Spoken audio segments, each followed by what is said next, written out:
Hi folks, I saw on the local news a night ago, 2 nights ago, that some would-be candidate who wants to be the mayor of Birmingham in the West Midlands in the United Kingdom, and who just so happens to be a Muslim, has accused our Prime Minister David Cameron of being Islamophobic. This, I believe, is very ironic.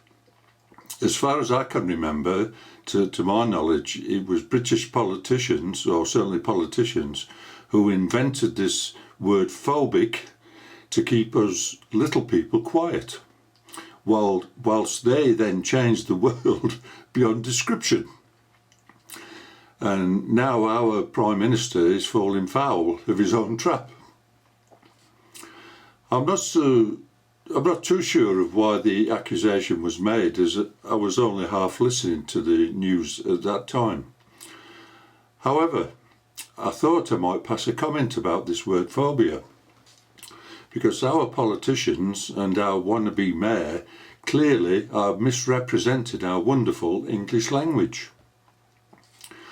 The word phobia means, according to the dictionary on my iPad, a persistent irrational fear. So phobia is a persistent irrational fear. So that to be phobic, we must have an irrational fear. I remember some years ago, a friend of mine, a very mild-mannered and very kind man, heard a knock on the door. On opening the door, he encountered a young Muslim girl who inquired if his son was at home. She was a friend of his son's. He replied that his son was out, and then told her what time his son would return home, very helpfully. As she was departing down the drive, she suddenly turned around and said to my friend, "You know that one day we will take over your country." Wow! My friend was shocked, as there was absolutely no reason for her to say this. And from that day until the day that he died, many years later he died, he had a persistent, irrational fear of a certain group of people.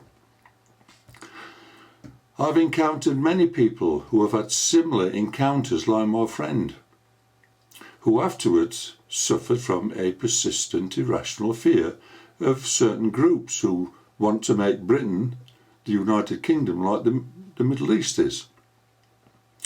I guess when we see the news of the chaos that is called the Middle East, the thousands of refugees fleeing for their lives, the sexual harassment of European women apparently by those refugees, and when schools in this country have to send the children home because of bomb threats, and it's happened this week several times, and these groups apparently are from Russia, then I guess that someone might sympathetically understand why so many of us are developing a persistent irrational fear of certain groups of people.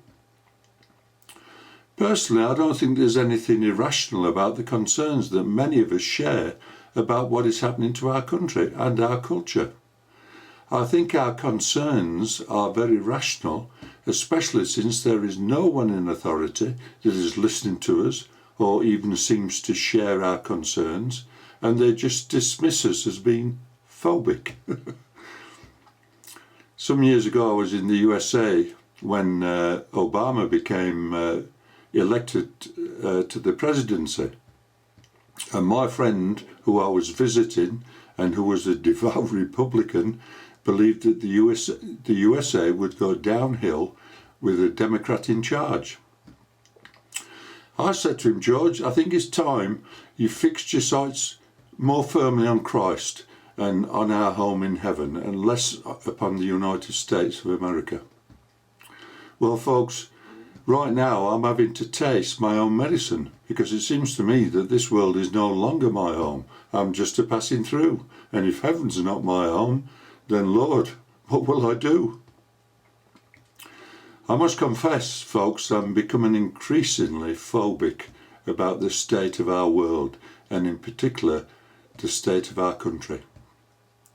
And you know something, I don't think there's any remedy for my phobia until Jesus returns, of course. Then I'll be cured. If you are phobic, like so many of us, then as Jesus said, when you see all these things happening, look up, for your redemption is drawing nigh. Bye for now, folks. Have a good week. God bless you.